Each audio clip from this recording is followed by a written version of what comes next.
Students, welcome to रोशन की class YouTube channel. Students, आप सभी का आज के सूक्ष्म शिक्षण पाठ्य योजना की वीडियो में एक बार फिर से बहुत बहुत स्वागत है। यहाँ पे दो तीन बच्चों ने पुनर्बलन कौशल के ऊपर यहाँ पे सूक्ष्म शिक्षण पाठ्य योजना की वीडियो मांगी थी, तो यहाँ पे उन बच्चों के लिए यहाँ पे ये वीडियो प्रोवाइड की जा रही है। अभी 2-3 दिन पहले उन्होंने कमेंट किया था, तो 2 से 3 दिन के अंदर मैं आप लोगों की वीडियो रोशन की क्लास यूट्यूब चैनल के माध्यम से प्रोवाइड कर देता हूँ।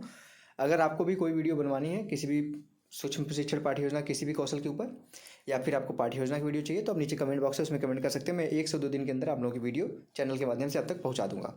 और वीडियो अच्छी लगे, मेरा कार्य अच्छा लगे, तो प्लीज़ वीडियो को लाइक कर दीजिएगा। और ऐसी वीडियो डेली बेसिस पे देखने के लिए रोशन की क्लास यूट्यूब चैनल को सब्सक्राइब कर लीजिए। नीचे सब्सक्राइब बटन उस पर क्लिक करके सब्सक्राइब कर लीजिए, साथ ही साथ बेल आइकन जरूर दबा के रखिए। तो अब देर नहीं करते, चलिए स्टार्ट करते हैं आज की वीडियो। देखिए यहाँ पे जो कौशल होता है वो लिखा गया है। जो हमारा पाठ है वो पुनर्बलन कौशल के ऊपर है, जिसको रीइंफोर्समेंट स्किल कहते हैं। उसके बाद इस तरीके से ब्लॉक बना के आपको दिनांक लिखना होता है, जिससे ये पता चलता है आपने किस डेट में कौन सी पाठ्य योजना या फिर सूक्ष्म पाठ्य योजना पढ़ाई है। विषय गणित का है, कक्षा 6वीं है, वर्ग अ है। आप अपने अनुसार ये सारी चीज़ें भर सकते हैं, वर्ग अपने अनुसार भरिएगा। समय अवधि कहीं कहीं 6 मिनट दिया जाता है, कहीं 7 मिनट दिया जाता है, कहीं 5 मिनट दिया जाता है, तो वो भी कॉलेज के ऊपर वेरी करता रहता है। तो उसको आप अपनी कॉलेज में पूछ के करेक्ट भर लीजिएगा। प्रकरण हमारा आज का है वृत्त यानी कि सर्कल। अब कौशल के घटक होता है, यहाँ पे सबसे बच्चे जो कंफ्यूज होते हैं वो कौशल के घटक में होते हैं कि कौशल घटक होता क्या है। कौशल का घटक ये होता है सूक्ष्म। सबसे पहले आपको मैं बता दूं सूक्ष्म पाठ्य योजना क्या होती है। आप पाठ्य योजना पढ़ाते हैं, उसके पहले आपको सूक्ष्म पाठ्य योजना के सभी कौशल, आपको अलग अलग स्किल सिखाई जाती हैं पाठ्य योजना की। जैसे पुनर्बलन कौशल, प्रस्तावना कौशल और व्याख्या कौशल, ये सारे जितने भी कौशल है वो पाठ्य योजना के अंदर सभी यूज होती हैं। इसलिए आपको पहले सूक्ष्म पाठ्य योजना बनाई जाती है, कम समय में आप छोटी छोटी चीज़ें सीख सकें अलग अलग, उसको इकट्ठा करके आपको पाठ्य योजना में यूज करना होता है।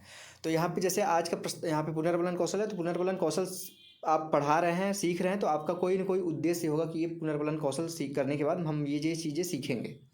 वही चीज़ें यहाँ पे कौशल के घटक में लिखी जाती हैं कि क्या क्या चीज़ें आपको ध्यान में रखनी है, क्या क्या चीज़ें आप सीखने वाले हैं इस कौशल के बाद।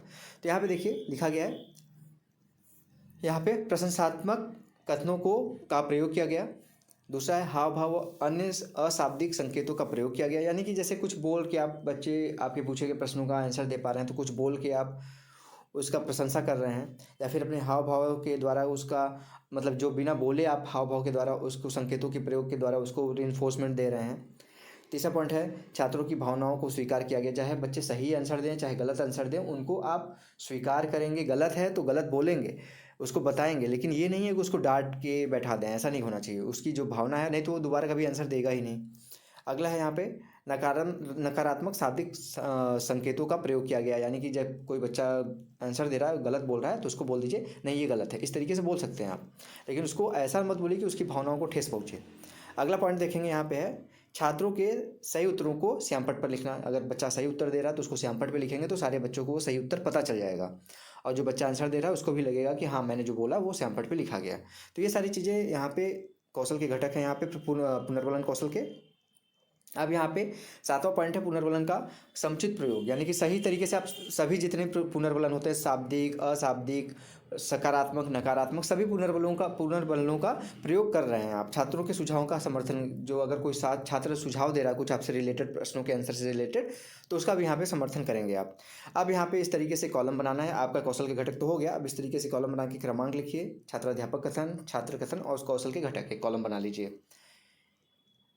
यहाँ पे बच्चों से आप प्रश्न पूछेंगे, बच्चे उसका आंसर देंगे। यहाँ पे देखिए आगे 1 लिखा गया है, यहाँ पे 2 1 लिखा गया, तब यहाँ पे भी बच्चे कंफ्यूज होते हैं कि ये 1 क्यों लिखा गया है, 2 1 क्यों लिखा गया है। 1 इसलिए लिखा गया है, यहाँ पे देखिए 1 नंबर पे क्या है, 1 नंबर पे था प्रशंसात्मक कथनों का प्रयोग किया गया, यानी कि 1 नंबर लिखा गया। इसको पूरा तो वहाँ पे लिख नहीं सकते छोटे से ब्लॉक में। दूसरे वाले में देखे थे 2 और 1 दोनों लिखा गया, तो एक छोटे से ब्लॉक में दोनों इतना पूरा बड़ा लिख सकते हैं, नहीं लिख सकते, इसलिए बस उसको यहाँ पे 1 और 2 लिख दिया जाता है, नंबर लिख दिया जाता है, जिससे ये पता चलता है यहाँ पे किस कौशल के घटक का यूज किया आपने।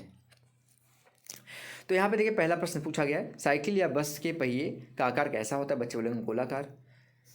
तो यहाँ पे आप बच्चों को बोलेंगे शाबाश बहुत अच्छा, तो ये क्या किया, प्रशंसा की उसका, तो यहाँ पे 1 नंबर आपने यूज किया।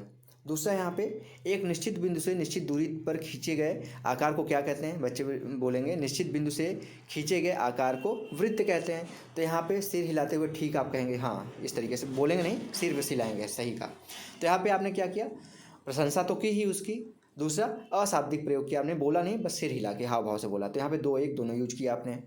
तीसरा प्रश्न फिर बनेगा वृत्ताकार घेरे के परिमाप को क्या कहते हैं। बच्चे बोलेंगे वृत्त कहते हैं, तो यहाँ बोलेंगे नहीं, कोई और बताए?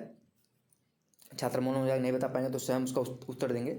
वृत्ताकार घेरे के परिमाप को उस वृत्त की परिधि कहते हैं। ठीक है, यहाँ पे आपने बताया और यहाँ पे तीनों घटक आपने यूज किए, 3 2 1, तो यहाँ पे लिख दिया। फिर चौथा प्रश्न है, वृत्त के किन्हीं दो बिंदुओं को मिलाने वाले रेखाखंड को क्या कहते हैं? बच्चे बोलेंगे वृत्त के किन्हीं दो बिंदुओं को मिलाने वाले रेखाखंड को, यहाँ पे आगे देखिए, जीवा कहते हैं। ठीक है, तो यहाँ पे आप उसका देंगे सैमपट पर, उसका उत्तर लिखेंगे। और यहाँ पे आपने 4 3 2 1 3 चारों घटक का यूज किया तो उसको लिख दीजिए। पांचवा प्रश्न है, वृत्त का एक भाग क्या कहलाता है? बच्चे बोलेंगे वृत्त का एक भाग चाप कहलाता है। सिर हिलाते हुए, अच्छा, यहाँ पे आपने पांचों यूज किया। फिर छठवां क्वेश्चन है, निश्चित बिंदु वृत्त का क्या कहलाता है? बच्चे नहीं बता पाएंगे, समस्यात्मक हो जाएगा ये प्रश्न, स्वयं उसका कथन का उत्तर देंगे। निश्चित बिंदु वृत्त का केंद्र कहलाता है। तो यहाँ पे आपने 1 से लेकर 6 सभी कौशल का घटक यूज किया है। ये हो गया आपका कौशल, प्रश्न पूछ लिया आपने, पुनर्वलन भी दे दिया। अब निरीक्षण तालिका भी आपको बनानी होती है। एक तरफ लिख लीजिए कॉलम में टैलीज, दूसरी तरफ लिख लीजिए व्यवहार घटक, और तीसरी तरफ रेटिंग स्केल जिसमें न्यूनतम और अधिकतम होता है। पहला कथन था कि आपने देखा था प्रशंसात्मक कथनों का प्रयोग किया गया, तो आपने किया है, तो यहाँ पे आपको जाहिर सी बात है अधिक वाला ही मिलेगा, 5 6 7 में से कुछ मिलेगा। हाव भाव का अन्य अशाब्दिक संकेतों का भी प्रयोग किया था, इसमें भी आपको अच्छा मिलेगा। छात्रों की भावनाओं को स्वीकार किया गया, बिल्कुल स्वीकार किया गया। चौथा है नकारात्मक शाब्दिक संकेतों का प्रयोग किया गया, ये भी किया गया था, इसमें भी आप जिस का प्रयोग करेंगे उसमें आपको अच्छा मिलेगा, जिसका प्रयोग नहीं करेंगे उसमें आपको न्यूनतम मिलेगा। पाँचवा है, छठवां, छात्रों के सभी उत्तरों को सैमपट पर लिखा गया, सभी को नहीं लिखा गया था, जो सही थे उसी को लिखा गया था। सातवां है पुनर्वलन का समुचित प्रयोग किया गया, हाँ आपने प्रयोग तो किया था तो इसमें भी अच्छा मिलेगा। आठवां है छात्रों के सुझावों का समर्थन किया गया, तो यहाँ पे सुझाव नहीं दिया था छात्रों ने, तो यहाँ पे आपको न्यूनतम मिल सकता है 1 2 3 4 में से। उसके बाद यहाँ पे आलोचना और सुझाव होगा, जो पर्यवेक्षक होगा यहाँ पे आपको जो कमियाँ होंगी उसको लिखेगा, कुछ सुझाव देना होगा उसको भी लिखेगा, यहाँ पे कुछ अच्छाइयाँ होंगी उसको भी लिखा जाएगा। यहाँ पे पर्यवेक्षक अपना यहाँ पे हस्ताक्षर कर देगा, यहाँ पे हस्ताक्षर करते ही उसके बाद आपका यहाँ पे सूक्ष्म पाठ्य योजना समाप्त हो जाएगी। तो ये था दोस्तों आज का सूक्ष्म पाठ्य योजना। आशा करता हूँ आप लोगों को हेल्प जरूर मिली होगी इस वीडियो से। इस वीडियो की अगर आप लोगों को पीडीएफ चाहिए तो रोशन की क्लास टेलीग्राम चैनल पे जाइएगा, रोशन की क्लास टेलीग्राम पे जाइएगा। बहुत लोग बच्चे लिंक पूछते हैं, तो लिंक से अच्छा आप जाइएगा टेलीग्राम पे। सिंपल सा काम करना है, रोशन की क्लास लिखना है, 1300-1400 सब्सक्राइबर होंगे, फॉलोअर्स, उस पर जाना है आपको। वहाँ से जाके उसमें लोगो आपको देखने को मिल जाएगा, वहाँ से जाके आप डाउनलोड फ्री में कर सकते हैं पीडीएफ इसकी। अगर वीडियो अच्छी लगी तो प्लीज़ इस वीडियो को लाइक कर दीजिएगा। ऐसी वीडियो डेली बेसिस पे देखने के लिए रोशन की क्लास यूट्यूब चैनल को सब्सक्राइब कर लीजिए, साथ ही साथ बेल आइकन जरूर दबा के रखिएगा दोस्तों। तो चलते हैं, मिलते हैं नेक्स्ट वीडियो में, तब तक के लिए आप सभी का बहुत बहुत धन्यवाद। जय हिंद, वंदे मातरम।